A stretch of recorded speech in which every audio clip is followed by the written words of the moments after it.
This week, we welcome back Doug Hubbard, president and founder at Hubbard Decision Research, to preview the second edition of How to Measure Anything in Cybersecurity Risk. In the Leadership and Communications section, 8 questions to ask before selecting a new board leader, how cybersecurity leaders can build trust and why it is important, 7 rules to communicate the business value of IT, and more. Business Security Weekly starts now. This is Security Weekly, for security professionals, by security professionals. Broadcasting live from G-Unit Studios in Rhode Island, it's the show where we explore the business of security to improve the security of business. Your trusted source for actionable insights on leadership, communication, and innovation. Get ready for Business Security Weekly. Mimecast has released its State of Ransomware Readiness Report for 2022, finding that most cybersecurity leaders experience the same or increasing numbers of ransomware attacks over last year. Together with Mimecast, organizations can stand strong in the face of cyber attacks, human error, technical failure, and work protected.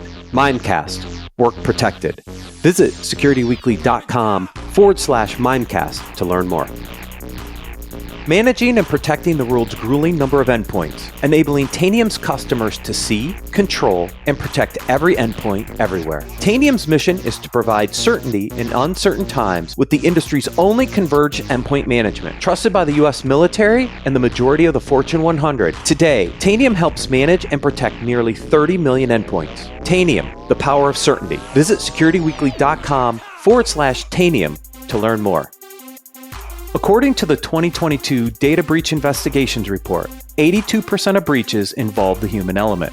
Yet most security awareness and training programs focus on compliance requirements, not the risk humans pose to your organization. Living Security is the leader in human risk management. This new approach transforms human risk into proactive defense by quantifying human risk. By understanding your riskiest and most vigilant users and activities, you can engage these segments of your workforce with relevant training, communications, and policies to truly change their behaviors. If your goal is to finally change your workforce's behavior, visit securityweekly.com/living security to learn more today. Welcome to Business Security Weekly. This is episode number 291, recorded January 23rd, 2023.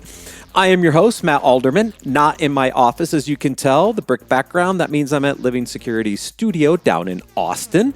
Got a board meeting tomorrow, so I had to come down early. Joining remotely are my co-hosts this week, Mr. Jason Albuquerque. Welcome. Hey, Matt. How you doing? What a weekend of football. We had our divisional round in the NFL. Oh, my. I'm going Smoking Joe all the way. Joe Burrow's my man. Oh. Since he looked really, really good, and then Dak Prescott came back. He looked great last week, and then he went backwards this weekend. So he totally did. Yeah, pretty crazy. Also, filling in this week is Mr. Adrian Sanabria. Welcome, Adrian. Thank you. Lovely to be here, Matt. I have not been watching any football, unfortunately. Oh. Well, normally you fill in as my host, but I think this is the first time we've co-hosted the show together, so this will be kind of fun. Yeah. Do you have a specific guest or topic that you want us to cover on one of the shows? Submit your suggestions for guests by visiting securityweekly.com/guests and completing the form. We review suggestions often, and we'll get back to you once reviewed. Doug Hubbard is the inventor of the Applied Information Economics method and founder of Hubbard Decision Research. He is the author of many books, including How to Measure Anything in Cybersecurity Risk. Doug's career has focused on the application of applied information economics to solve current business issues facing today's corporations. He has completed over 200 risk-return analyses of large critical projects, investments, and other management decisions in the last 25 years. AIE is the practical application of several fields of quantitative analysis, including Bayesian analysis and Monte Carlo simulations. Doug, welcome back to Business Security Weekly. Thanks for having me. I love conversations with you. So first, I have to give a little background, right? You and Richard Seiersen wrote How to Measure Anything in Cybersecurity Risk. Richard and I go way back. I was telling you the story, which you didn't know. Richard and I used to live in the same little small town in Colorado called Larkspur. He was at Kaiser at the time. I was at Qualys, and they were one of our main design partners for the policy compliance module that we built at Qualys. That's how we realized that we lived like 2 miles from each other. So I've known Richard a long time.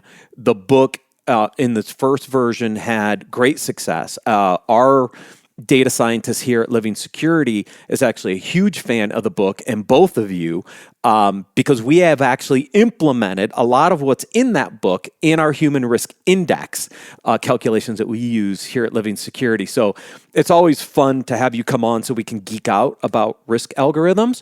But you also are updating the book to its second edition, which I think is kind of cool. And so I want to cover a little bit about, what's new in the book. But feel free to start with kind of a primer on the first book. Yeah, sure. Well, we basically tried to make the case that you really ought to be doing the math when it comes to quantifying risk in cybersecurity, that a lot of the shortcut methods that people use, the risk matrix you guys are all familiar with, the scores rating something on a scale of 1 to 5. And Richard makes the joke that it's sort of like orange times birds plus 5 times fish equals Pee Wee Herman or something. It doesn't, there's no real math there. It's all pseudo math. And it does actually make people feel better. There's actually some research on this. And I expounded on that research a little bit more in the second edition of my second book, The Failure of Risk Management. But there does appear to be something called an analysis placebo. An analysis placebo is where you adopt some method that seems structured and formal, and you feel better about your estimates and decisions, even when they're measurably worse than they were before. So this will happen anytime you have highly delayed and inconsistent feedback on your decisions and estimates. So you don't get immediate feedback in cybersecurity risk if you say that's 5% likely per year to occur. You don't get immediate feedback on whether or not that was a good assessment or not. So we have to assess things in different ways, more like an insurance company would assess it. I haven't died yet, but they still are able to figure out a life insurance premium for me, right? So they use different methods. They cast a broader net and they interpolate. But when we use these isolated methods where we just use qualitative judgment, subjective is okay, by the way. There's nothing wrong with subjective. We use lots of subjective estimation methods, but they're quantitative subjective. And some subjective estimation methods are measurably better than others. So why not use the best practices there? So there's been a lot of research on that. We don't have to guess at that kind of stuff. But it looks like, based on all the research that we talked about in the first edition and even some of the additional research that we added to this edition, that any benefit from a risk matrix or these qualitative methods is really just an illusion, an analysis placebo. So in the first edition, we spent some time talking about here's a simple solution that you could do instead of that. So it still relied on subjective but quantitatively explicit estimates, but measurably better. All right. You actually remove some of the error in the qualitative methods just by not doing, weighted scores or rating likelihood on a scale of 1 to 5. That actually introduces error of its own. So even though we're still subjective at first with this first simple model, the model we call the 1-for-1 substitution, every dot on the risk matrix becomes a row in this table, becomes the input for a simulation. So we can substitute every dot on the risk matrix with an actual line item in a Monte Carlo simulation, and we've removed some of the error already. It's still subjective, but once we start speaking the language of quantitative methods, well, then we can do things like Bayesian updates. We can do Monte Carlo simulations. We can compute return on control. We can answer questions like, is this an acceptable level of risk given my quantified risk aversion? I don't know how you do that on risk matrix, but yes, you can do the math on that. And we didn't really have to invent anything. Every component that we make as part of our solution is a component that's been tested in other fields. We just pulled them together to make a procedure. Yes, absolutely. And we're using some of those pieces, right? When you think about Bayesian analysis and calculating probabilities of risk around certain events and factors, right? We're actually implementing those. You bring up a very good point, right? I remember the early days of GRC, right? I Control Path was kind of one of my startups. We spun it out. And I spent a lot of years in the governance, risk management, and compliance space. We loved that risk matrix. We absolutely loved it. Now, I didn't love it, which is why I actually authored a patent around math to actually calculate risk. It was its own kind of thing back in the day, but that was before we started to take really the research that was being done in the risk management space and figured out how to apply it, which I think you guys have done a really good job of bringing some of that research and some of that data into the industry. I mean, Richard's been a big fan of this. There's been other methodologies out there over the years, but the ability to bring proven algorithms and approaches in is I think we started to finally realize we're not that unique in cybersecurity. At least we shouldn't be that unique in cybersecurity. That's a really good point. I remember when we had just written the first edition of this book, we were at RSA. Actually, I don't think the book had quite come out yet. We were just announcing it at RSA. We had a packed room because Jack Jones actually, in his session, said, "Hey, go check out this next session that Richard Seiersen and Doug Hubbard are doing," and we had a packed room. And so we're talking about what's going to be in the book, and actually it wasn't out quite yet. And I remember a lot of interesting things about that RSA convention. We'd run into so many people who kept on telling us over and over, and Richard objected to all of these, but he objected to all of them. But I kept on hearing that cybersecurity was unique. That it was, in fact, the most complex endeavor humankind had ever come across. That it was beyond any quantification attempts at all. It was more complicated, and I'm not exaggerating. It's more complicated than economics, than literal brain surgery. Okay, so these are things that people said to me, and yes, and I responded with as much disbelief as you could imagine. Really? And what's amazing to me is a lot of the people who said those things never actually worked in any other area except maybe some software development. And I'm sure compared to software development, it probably did seem pretty complex and, unpredictable, even as unpredictable as software development can be. But cybersecurity, where you've got, intelligent adversaries, that seemed to be, more difficult for them. Even the fact that there are intelligent adversaries, that was touted as something unique about cybersecurity. I said, there's other areas where there's intelligent adversaries. I mean, that's not a new thing either, right? Do insurance companies have to insure against fraud, theft, kidnapping, all of that? How about military? Do we do any analytics there? I happen to know for a fact that we do, because I wrote about some of that in my first book, because the Marine Corps hired us to do their battlefield fuel forecasting. So we developed the algorithm they use for the battlefield fuel requirements. So yeah, they do lots of math in each of those areas, and they all have intelligent adversaries. So that wasn't unique. Technology changes quickly. That's another one that comes up. Well, technology changes quickly in lots of areas. One client of ours is aerospace, one of the big aerospace clients. And we've had several big pharma and medical device clients, including some right now. That's pretty complicated. Technology is changing pretty fast. And all of these IT startups that we've done work for. So to us, when we look at all the things we've done with the big environmental policy analysis we did for the United Nations and the EPA, and the big risk return analysis for major new mergers and acquisitions and prioritizing R&D portfolios, and it was all Greek to me. I'm not the expert in any of these fields. I mean, I can tell you a lot about potash mining in Canada now because we had a project doing that. And maybe I can talk like an amateur about radar development in aerospace because we were prioritizing R&D portfolios in that space. And even in some cases, certain kinds of drug development or medical device development. And interestingly enough, cybersecurity on medical devices. That's a pretty important area, it turns out. Yep. I mean, we're always the outsiders. So we see all these different areas, and I do hear this. I don't want to pick on cybersecurity too much because I've heard it from multiple people that their area is uniquely complex compared to everybody else. So, and I just say, well, you're all unique. You're almost uniformly unique.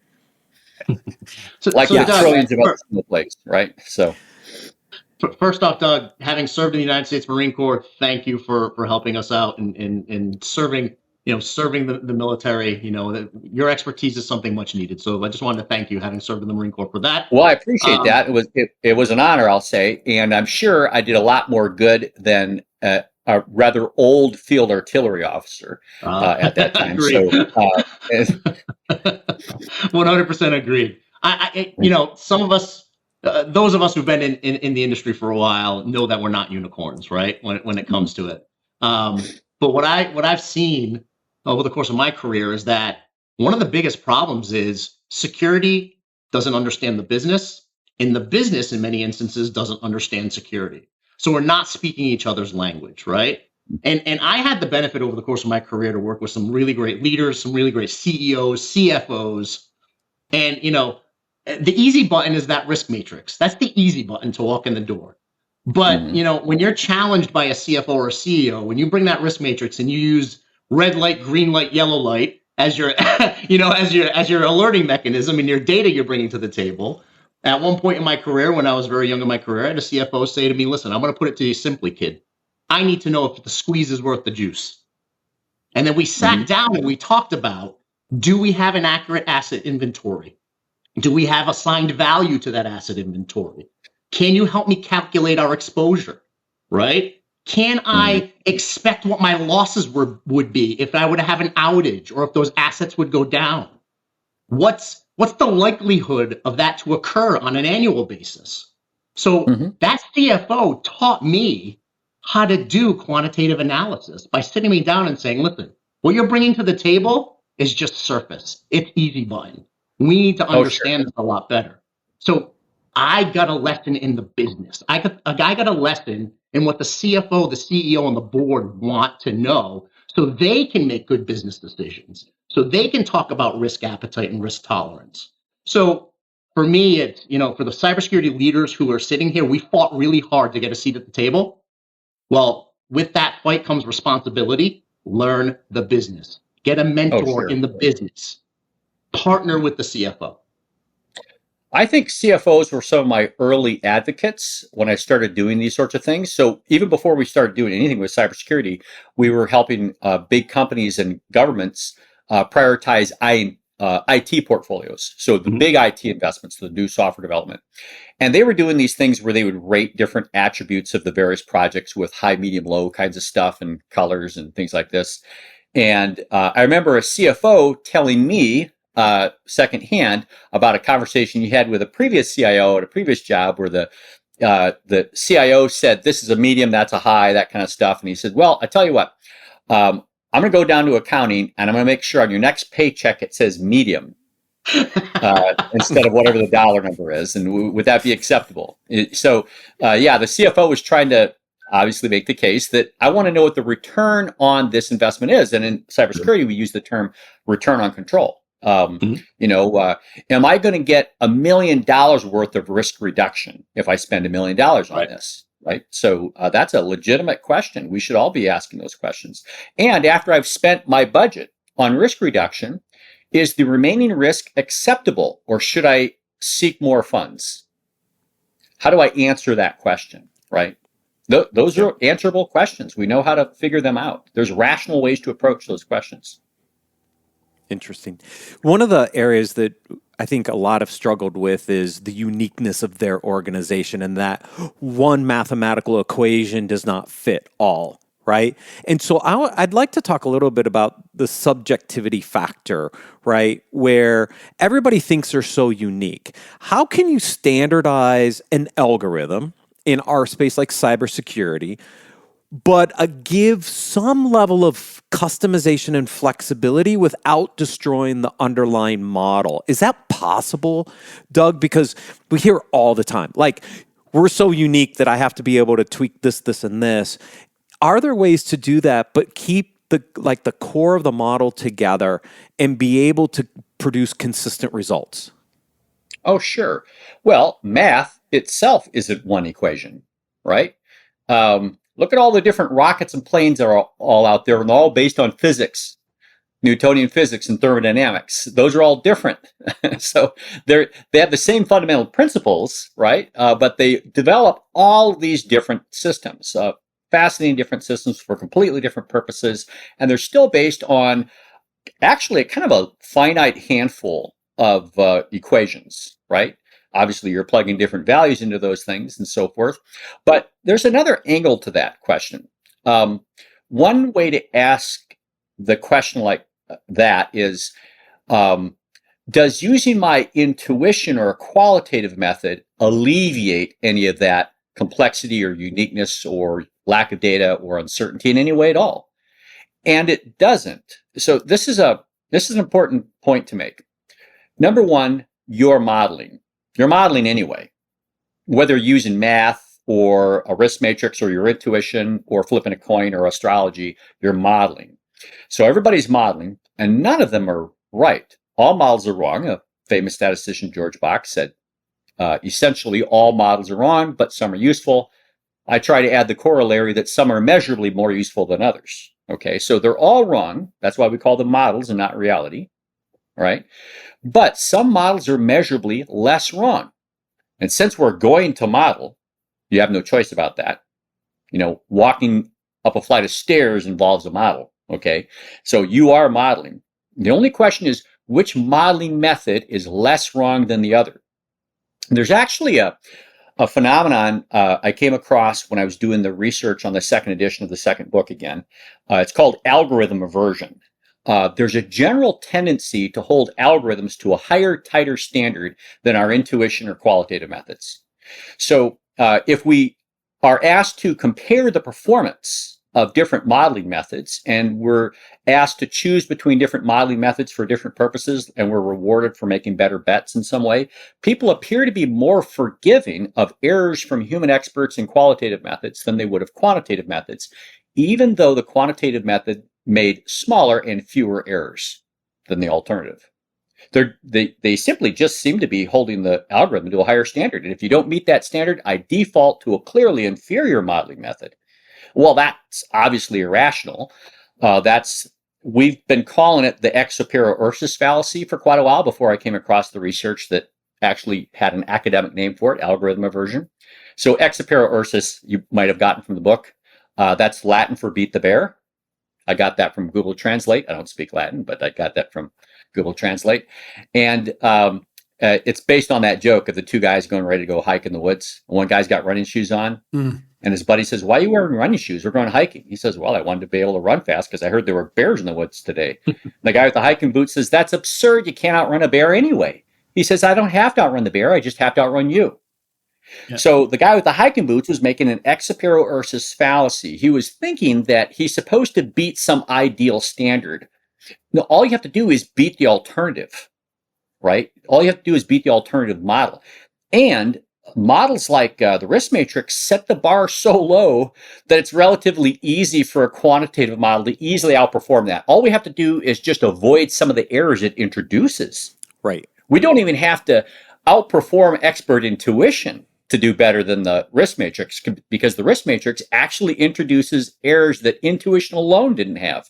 You're actually better off, and this may be why the risk matrix doesn't do more damage than it does, is because people periodically ignore what it says anyway. So if they actually followed, the procedure that they so carefully defined for using their risk matrix, they would probably make worse bets. Fortunately, they have the sense to disregard it when it doesn't make sense. And so now we're really competing with intuition. And that's not a bad model. Intuition is not a bad model, but it is the baseline we have to outperform. In fact, we have to outperform it by enough to justify the effort in the new model. So the new model is going to cost something, so I have to do better than the intuition by enough to justify that additional effort. A return on analysis is what we would call it. Got it. So give us some of the highlights of what's in the second edition. We talked through a bunch of them on the pre-call, but like what's new in the book? Why should somebody go out and get the second edition if they read the first edition? Well, and before you answer that, maybe if I could ask, I'm kind of curious, what makes you decide to do a second edition? Is it the level of success of the first book, or do you go back 4 years later, reread it, and get angry enough that you decide you want to rewrite some major parts of it, you know, and second guess it? Or have you just made progress in how you would answer certain questions and present certain models? I think all of the above. I mean, I've said this for years, but one of the reasons why I've written so many books is I keep thinking of stuff I wished I would have written in other books. And then every time I do that, I write another book. And the other secret to writing a lot of books is you forget each time how much work the previous books were. And so it's like having a child, right? A big project. Yeah, it's exactly. What a great idea. Let's have another child. Let's write another book. And you forget how much work it is. But there obviously, you know, cybersecurity, and my publisher was very interested in this because obviously lots of things happen in cybersecurity. And so there's a little bit of news to update on that. And from an empirical point of view, there is some new data that changes some of the things we said in the first edition. And we also got a little simpler with the simplest solutions and a little bit more elaborate with the most advanced solutions. So we kind of expanded both directions in the book. It's a little bit thicker, this one. It's going to be a little bit thicker. So there's going to be more for people to pick from. In fact, we have an answer that doesn't even involve a Monte Carlo simulation. So there's an initial estimate, simplifying lots of things. Obviously, you have to leave out a lot of detail to simplify stuff, but it's at least explicitly quantitative. So you are still avoiding some of the errors that the risk matrix introduces. One of the empirical findings that's a little different is in the first edition, we were having trouble finding in the empirical data any evidence that there's any lasting effect on stock prices due to cybersecurity breaches. It looked like after a cybersecurity breach, a big public announcement of a cybersecurity breach, it looked like stock prices went down half the time. They went up half the time. And the amount of change was consistent with historical volatility. You couldn't tell by looking at the stock chart whether they ever announced the stock price. And this would be for all sorts of firms, but there are a few differences. So when you look at somebody like, let's say, SolarWinds, all right, their stock price did drop quite a lot, but they're in a different role, right? So they're pushing out software, and that software had some bad code in it. If you're a retailer like Target or Home Depot, apparently that doesn't really affect people's buying habits, even though they might say on a survey, like they did after the Target breach quite a few years ago, oh, I'm never going to shop there again. Apparently, the Ponemon Institute survey indicated that about 8% of respondents in their survey said they would never shop at Target again. Well, you can't tell by looking at their quarterly reports. It looks just like any other, volatile quarter, but they had lots of historical volatility because, they're competing with Amazon and people like that. So, and Walmart was doing pretty well. So they're competing with all that space. And as you might have heard, places like Sears and JCPenney were having a hard time. So Target's kind of caught in the middle of all of that volatility. And I remember a couple of months after Target, after the major data breach, there was something there was an article in the cybersecurity press that said, oh, Target prices went down by, stock price went down by this much after the announcement of the data breach. Well, then it was up again. They just picked a point in time and said it's down here and it's down because of that. It didn't make any sense.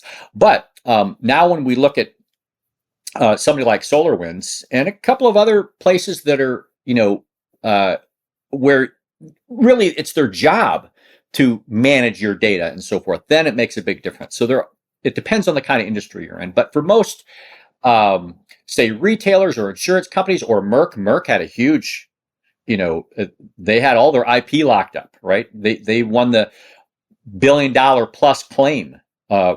Chubb was their insurance company on that. Merck's stock price, you couldn't tell the difference.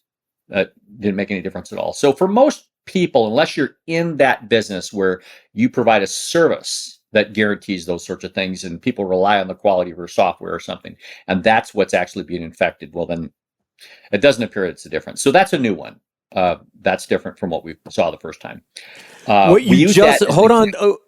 Yeah, so 1 second on that one, Doug, because what you just justified for some companies is it doesn't matter if we get breached or not. It's not going to affect our stock price. I'm not sure that's necessarily the outcome we want, but... Oh, no, there is a cost to a data breach, but it's not a stock price drop. Yeah. So we say this in the books. We say we're not saying there isn't a cost. We're saying that you're not going to estimate the cost by trying to estimate a stock price drop. That's for most companies. Now there are exceptions, but for most companies, that's not the thing. Most of the cost seems to be relatively measurable easily measurable things like what your fines could be. There's a lot of data on that now, even for GDPR. When the first book came out, GDPR was pretty new, right? There wasn't a lot of data on that. But now there's plenty of data on fines of GDPR. We know exactly what the distribution is as a function of your annual revenue. What percentage of your annual revenue are you likely to be fined? We see the distribution on that. Likewise, other civil liabilities, Advising's got plenty of data on this kind of stuff, and Scientia puts those annual reports together, and they do lots of, for hire work in that analysis. We've worked with Scientia on a couple of projects. So there's really a lot of data on those things now for what the real cost of a cybersecurity breach would be. And another major cost of cybersecurity breach is what Richard and I called the penance projects. And that appears to be a real thing. People spend a lot of money, like T-Mobile right now. They're spending money to alleviate the concerns of their stakeholders. All their customers and shareholders and so forth. They come out and they do a big PR management kind of an issue where they're saying, we're going to revamp all of this stuff. We've responded well. And it appears that if most stockholders and even customers seem to be forgiving if it sounds like you're responding well. It matters if you got breached again a second time the same year. Then they start going, okay, now you're in trouble, right? Or if you tried to cover it up in some way. But if you're just responsible about it and you fix it, for most companies, again, not all, depending on the industry, it appears that the penance projects, maybe they're working, maybe the efforts they spend on that, but that's real money.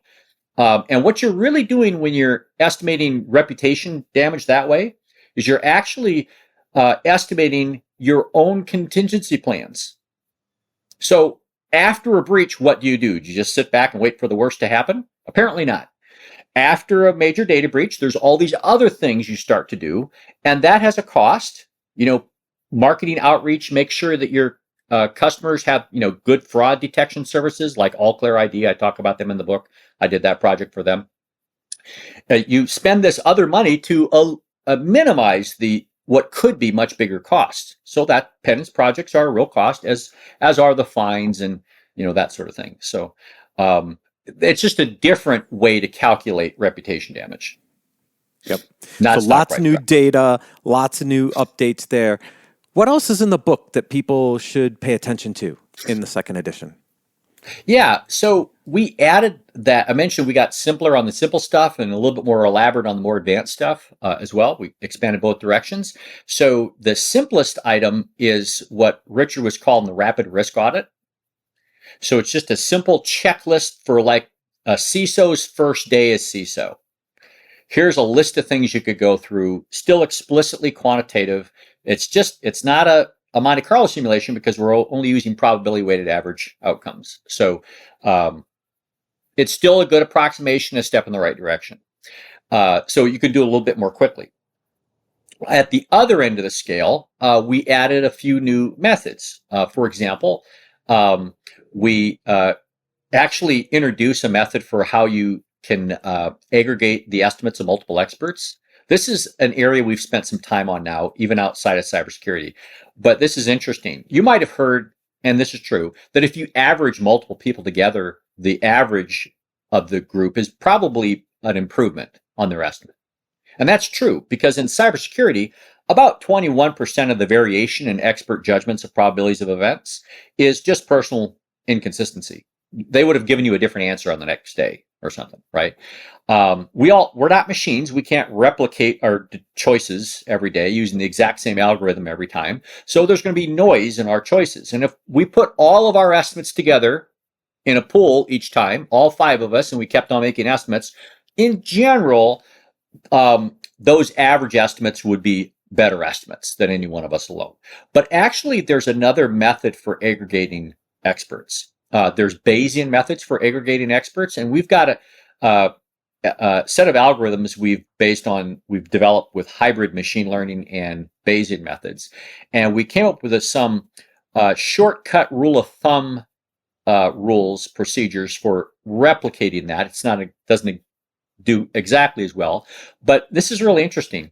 If you had 3 experts that all said that something was, say, 70% likely, and you're saying that X is 70% likely out of a portfolio of things that on average happen about 50% of the time. So we all 4 looked at this one case and we said, oh, that's 70% likely. Well, 3 of it. I happen to know the answer for if 3 people did it.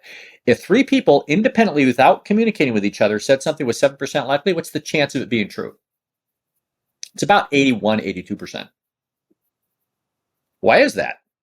Well, the math shows us, and it agrees with the empirical data because we've tracked this against tens of thousands of individual estimates of probabilities where we knew the actual outcome, right?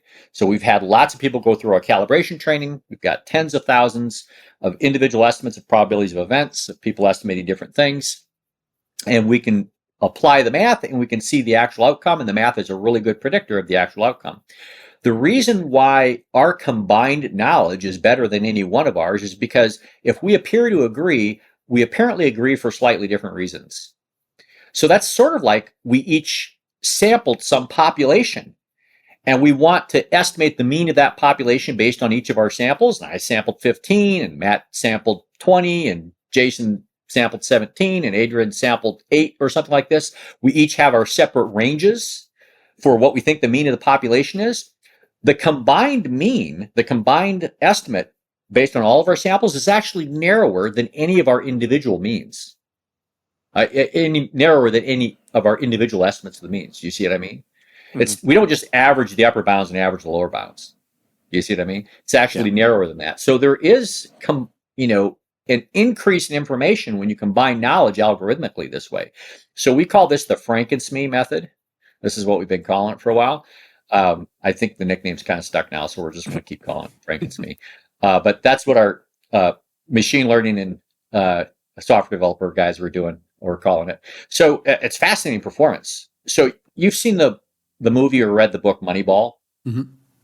Seen that? Yep. So they were trying to recreate Jason Giambi in the aggregate, they say. So they find 3 other players that had complementary stats that together, actually did as well or better than Jason Giambi. They had to recreate him in the aggregate, right? Well, this is kind of what we do with FrankenSME. The FrankenSME is actually measurably better than your best individual SME.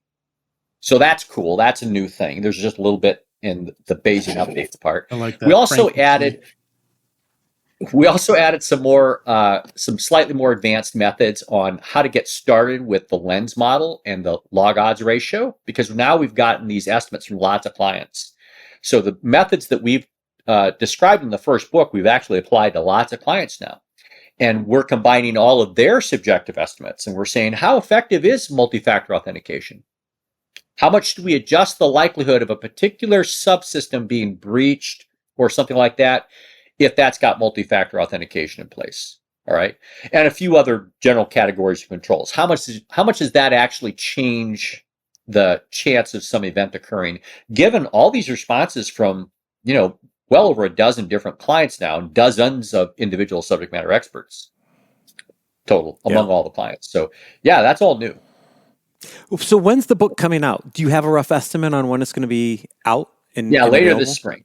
This spring. We're actually trying to turn in the final page proofs of the chapters this week. So that's my other job. When I get off this, I'm going to go back and make sure I've got the final edits on page proofs. So this is the page proofs are the stage where it's almost done. It's all laid out like it's supposed to be printed in the book, and you only get to make the most minor changes after that. Little typos. You don't get to add, whole chapter or anything like that at this stage. So we're going through finding everything we can possibly find, checking all the math and the equations and our formulas and so forth. So that's the stage we're at. And that should be out this week. And we've, Richard was working on getting some great endorsements from people to go on the book jacket. So he's got some great ones from CISO at Amazon stores, former Google CISO, former Netflix CISO. So really generous endorsements, actually. So we're going to make a big splash with that. That's for sure. I'm going to milk that for all we can. Nice. Absolutely. We could keep going forever, but you've got a book to edit. We've got to go to our second segment. So, Doug, thank you so much for joining us on Business Security Weekly. All right. Thanks. Thanks, guys. We're going to take a quick break and then cover the leadership and communications articles for this week.